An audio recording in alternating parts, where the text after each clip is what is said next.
sum of the angles of a polygon. Okay, we all know how many angles are in a triangle, and we should all know what these lovely 3 angles add up to. Everybody tell me. 180. Great job. Okay, 180 degrees, the sum of the angles of a triangle. Okay, raise your hand. Does anybody just know off the top of their head the sum of the angles of a quadrilateral, any 4-sided figure, Christian? Yep, 360.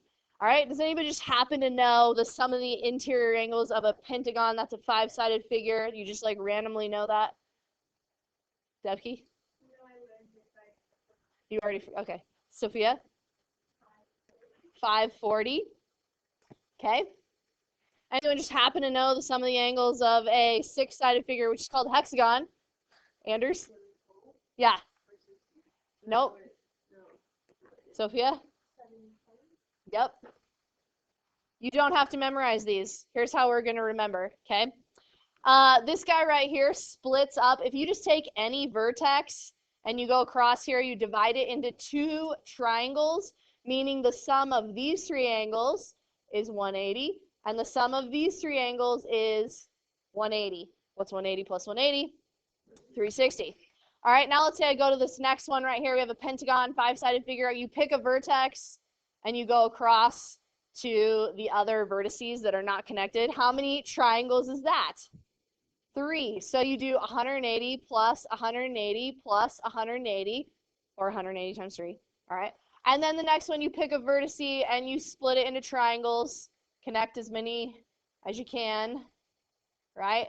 That wasn't very good, but there you go. So I've got 180, 180, 180, 180, or 180 times 4. So there's a little formula for this. So this one has 3 sides and has 1 triangle, okay? This one has 4 sides and has how many triangles? 2. This one has 5 sides and has how many triangles? 3. This one has 6 sides and has how many triangles? 4. Good. So the number of triangles is always the number of sides minus 2. So here's the formula you want to write down.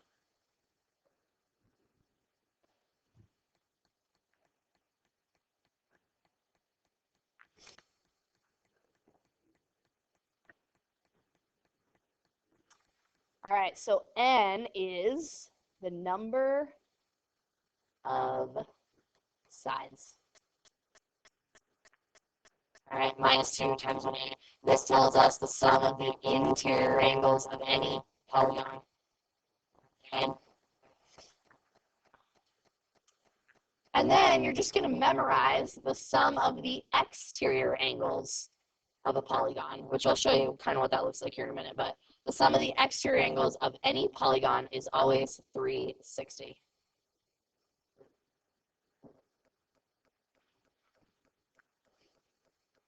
Okay. I would not write this down. Maybe a couple of them, but so you guys all know a triangle is 3 sides. You probably know a quadrilateral is 4 sides. Maybe you know a pentagon is 5 sides. I don't know if you need to write that down because they might ask you to find the interior angles of pentagon. I'm going to have to use Google. All right, hexagon, 6 sides.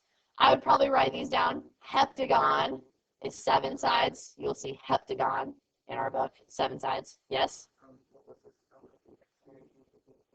360, always, no matter what.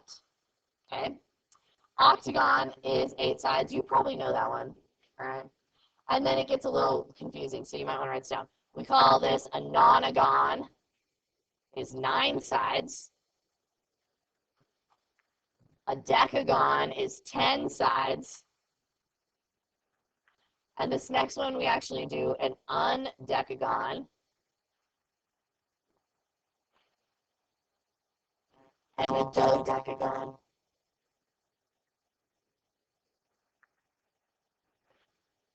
After that, you don't need to know these, okay? They're going to start saying a 13gon. And you're like, oh, thank you. And a 14gon, so you just like plug that in, right? All right. Eventually, I agree with you. For example, find the sum of the interior angles of a 14gon. So you're going to be like, cool, there are 14 sides. Minus 2 tells me how many triangles times 180. Okay, whatever that is the total sum of the interior angles. Okay. And then they'll be like, oh, what's the sum of the exterior angles of a 14-gon? And you're just going to be like, oh, that's exterior. It's always 360, no matter what size polygon. Yes. Dodecagon.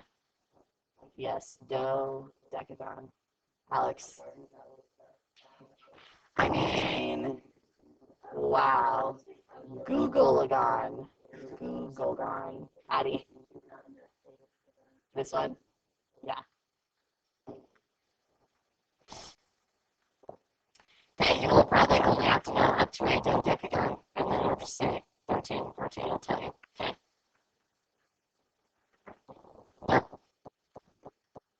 All right, you also might see something like this. Don't draw this, just write down what I do, okay?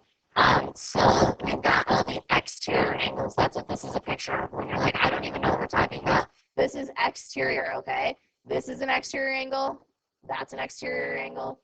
That's an exterior, exterior, exterior, exterior, all right? And they all add up to 360.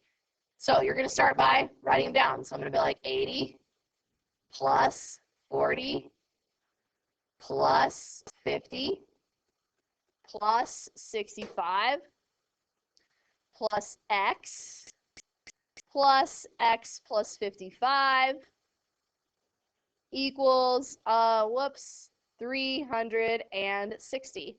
All right, we have a new reasoning that we're going to use, and we're going to use the word C for sum of the exterior angles. Sum of the exterior angles. All right. Anybody got those numbers added up for me? All right, so we have 2x plus 235 equals 360. Okay, subtract 235. Yes.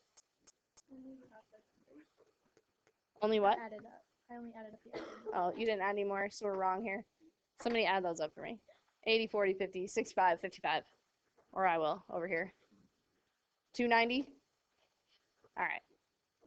290. All right, then subtract 290 and we get 70, and then divide by 2 and we get 35 for x. All right. Now we're also supposed to find y. Y is right here. Notice it is a straight line right here, meaning that this plus this is 180 by supplementary. So for y, we're just going to do y plus, I now know x, you guys, so I'm going to go ahead and do 35 plus 55 equals 180, and we know this because of supplementary. Is that 90? Yep, and then subtract 90. So we get 90 for y. Okay?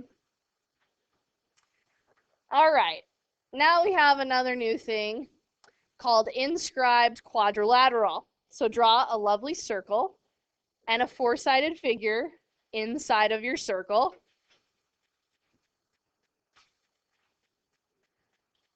This is easy if you remember it, okay? If a quadrilateral is inscribed in a circle, the sum of the measures of any pair of opposite angles is 180. So basically, if it's inscribed, then the vertices of the quadrilateral are touching the circle. That's what inscribed means. And what this means is that A plus B, the opposite angles there, are equal to 180. And then right here, the x plus the y opposite angles are equal to 180. And we will use IQ as our reason for inscribed quadrilateral, for opposite angles add to 180. Yeah, Devki. No, they will not necessarily be equal going across. Oh, I guess yes. I guess they would both be 180. Sure. Sure. I get what you're saying. You're right. You're right. So let's try one. Find the measure of x and a. All right, so opposite angles add to 180 right here. So a plus 70 is equal to 180. And subtract 70 from both sides. So a is equal to 110 by IQ. All right, and then we have opposite angles going this way, x plus 55. equals 180. And I would subtract 55 from both sides, and that would be 125 by inscribed angle. Okay, now the book gives you some extra work here, and so I decided to throw this in because a lot of people are getting these confused. So let's say we know now that x is 125. Oops, I put like another x right here. Let's pretend like that's y, okay, some other variable. And I need to find y. All right, how would we find y? Devkey, what do you think? I'm thinking No worries. the inscribed angle, you make them like 70, and if you subtract, You're on the right track. Rowan, what do you think? so you take 125, double it, and then you minus 100. Yes. So notice this, you guys. If you like extend this out, my picture is not very good. Okay. So this is 125. If you double 125, you actually get this entire arc right here. So it's 250. Drawing probably not to scale, okay? I'm not the best at this. Then you would subtract out the 100 to get y. So y would be equal to 150 by inscribed angle. And yes, I just subtracted the 100 then, okay? So look for those inscribed angles with all the shapes. Anytime they're giving you triangles, quadrilaterals, and an outside thing, double those inside angles, okay? Fractional exponents. Here we go. 2 to the 1/2 is equal to the square root of 2. Okay? 2 to the 1/2 is equal to the square root of 2. So you guys, the top number always goes inside as the exponent. So there's really a 1 here that you don't see. And the bottom number is always the root. Okay? So you don't see the 1 exponent because it's a given. And then the 2 on the outside, whenever we have like square root of 4, there's really a 2, you just don't see it, okay? So you can just memorize that 1/2 is square root if you want, but you're gonna start to see some that are a little tougher, okay? 64 to the negative 1/2, write this down. Okay, you have to show work. These are no calculator problems. This will be on the no calculator part of the test. If you have a negative exponent, how do we get rid of it?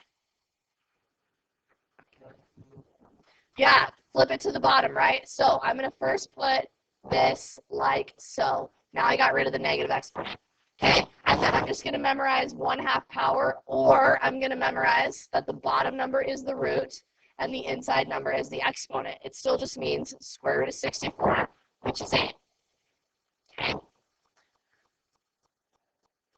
All right, 64 to the 2/3. Here you're definitely going to need to know where the 2 goes and where the 3 goes when you make it a root, which you want to do. Addie? I'm just confused how we got 8. I know that 64, like, the square root is 8, but then once you multiply it by 2, it is. Nope, this 2 still just means square root. Yep. Yep. Okay, now this next one, there's no negative exponent. I don't need to flip it, okay? I'm going to put the 64 here, and I need to change this to a root.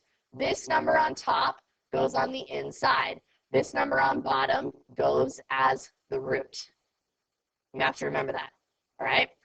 I do the root first. It's much easier to do the root first, okay? Because this is no calculator. I have no idea what 64 squared is. You can go in either order, but I don't have a calculator. So we do need to know the cube root of 64. Let me review the cubes real quick. What is 1 cubed? What is 2 cubed? What is 3 cubed? What is 4 cubed? And what is 5 cubed? Those are the ones you need to know, all right? So that means that the cube root of 64 is 4. That gets rid of the root, right? There's no more root. I just did cube root. Now I have to square the 4, so the answer is 16. Okay? Let's try one more that has it all. Okay? So I have a negative exponent. If you have a negative exponent, you need to get rid of that first by moving it to the bottom and making it a positive. And I like to keep this negative just like on the top. It's not attached. There's no parentheses. So I just put it on the top so it doesn't bother me when I'm doing my root. Okay? final answer should just still have a negative. All right, so now I'm going to switch this to a root. So the top number goes inside, and the bottom number is the root.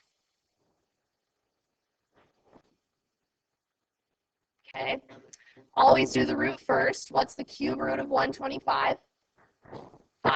Good. That gets rid of the whole radical, and then I'm squaring it, the 5. And so we get that. All right, show work on these on homework, even if it's like easy and you can do it in your head. Just show some steps, okay, so I can follow along. Let's try some whiteboards.